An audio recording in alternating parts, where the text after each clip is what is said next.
For today's video essay, we are going to talk to you about a transmitting technique called spread spectrum. You are listening to Andoni Diaz and Adrian Enrique. So, on this video we're going to talk about spread spectrum, a technique which consists of transmitting a signal on a considerably bigger bandwidth compared to its frequency. Furthermore, we will also discuss its history, advantages, modern challenges, and its evolution.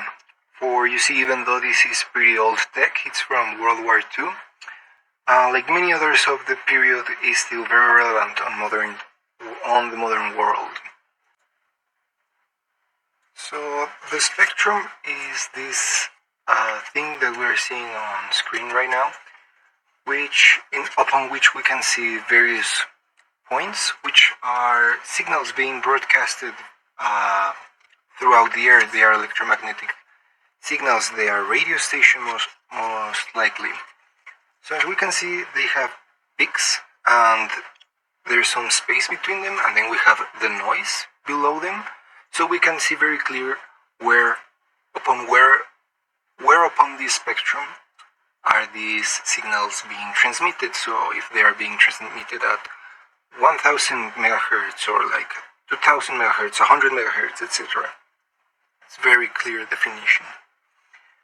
This is because they are being transmitted by a method which is called narrowband. So we have the narrowband signal level we see on screen, and then we see how it slowly fades away, which is very easy to see, very easy to intercept, very easy to detect, basically.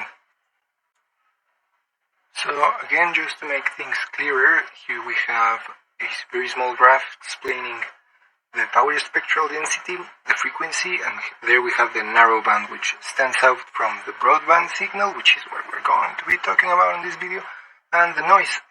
So again, it's very clear to see. It's there, like it pops through the noise. So now about the spread spectrum. As we briefly mentioned, this is a technique for telecommunications, which is distant communications. And it's military.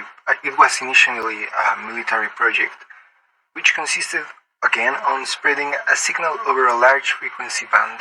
The essence of the technique is that by using a larger frequency band and not incrementing the signal's power, as we saw in the previous graph, we understand what power is. It will then be masked by the noise already on that channel, on that portion of the spectrum, and thus the peak of the signal would be unrecognizable, making it harder to be jammed or intercepted. Regarding the history and discovery time of this technique, the technique was designed around the 1940s during war times by the inventor and actress Hedy Lamarr in association with composer George Antheil. Their intention was to create a very robust and secure radio guidance system for torpedoes. Its patent was filed in 1942, however it would not be used for commercial purposes for up to 40 years later until around the 1980s. Most of the work done in spread spectrum throughout the 50s, 60s and 70s was still heavily backed by the military and drowned in secrecy. However, nowadays, the popular GPS system is now the world's largest single spread spectrum system. Most of the details on GPS are now public information. Spread spectrum was first used for commercial purposes in the 1980s, when Equatorial Communications of Mountain View CA used direct sequence for multiple access communications over synchronous satellite transponders. Later, during that same decade, the US FCC opened the ISM frequency bands for unlicensed spread spectrum communications, further presenting this technique to the wider public. It's important to mention that Nikola Tesla, the radio inventor, filed a US patent granted on March 17, 1903, which doesn't mention the phrase frequency hopping or spread spectrum directly, but certainly alludes to it, entitled Method of Signaling. The patent describes a system that would enable radio communication without any danger of the signals or messages being disturbed, intercepted, or interfered with in any way. The extended spectrum was originally for military use for secure communication. This happens by spreading the signal over a large frequency band.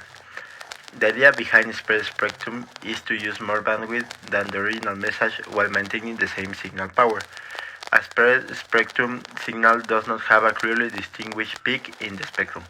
This makes the signal more difficult to distinguish from the noise and therefore more difficult to jam or to intercept. There are two predominant techniques to spread the spectrum.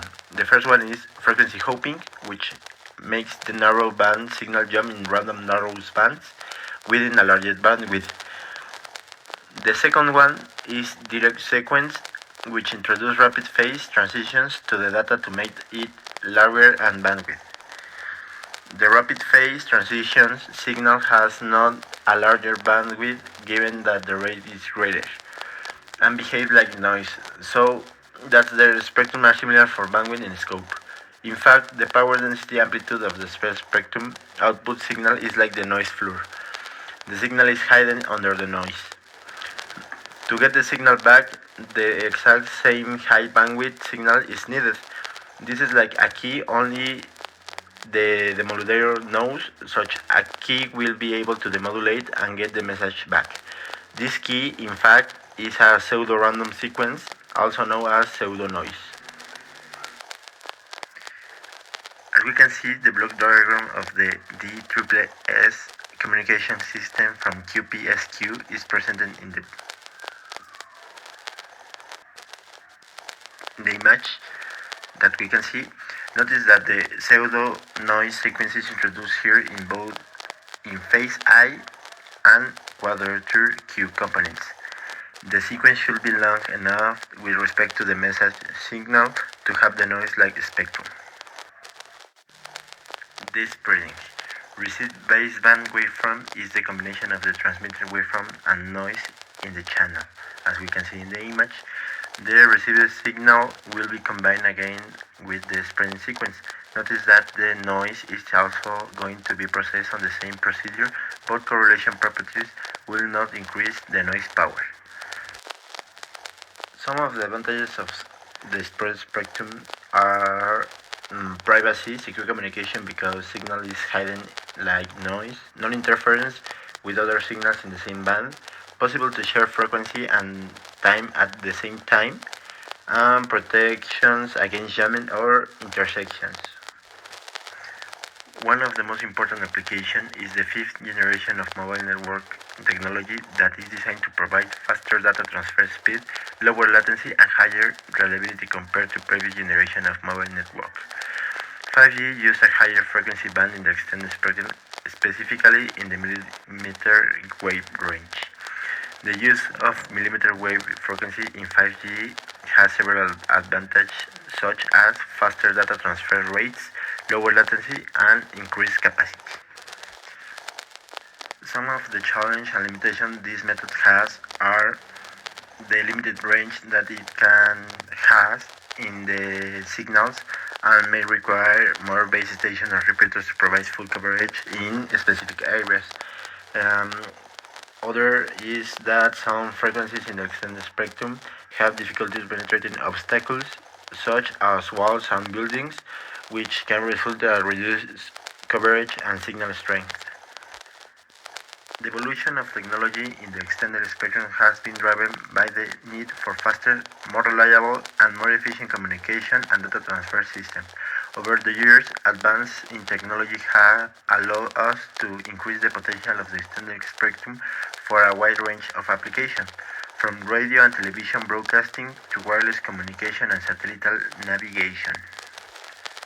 The extended spectrum had a significant impact on modern technology, changing areas such as communication, sensing, and scientific research. Despite its many benefits, the use of the extended spectrum also poses challenges such as health risk, interference, and increasing energy consumption. The research and development in signal processing, antenna design, and communication technology will continue to drive the evolution of the extended spectrum, enabling new and innovative applications in the future.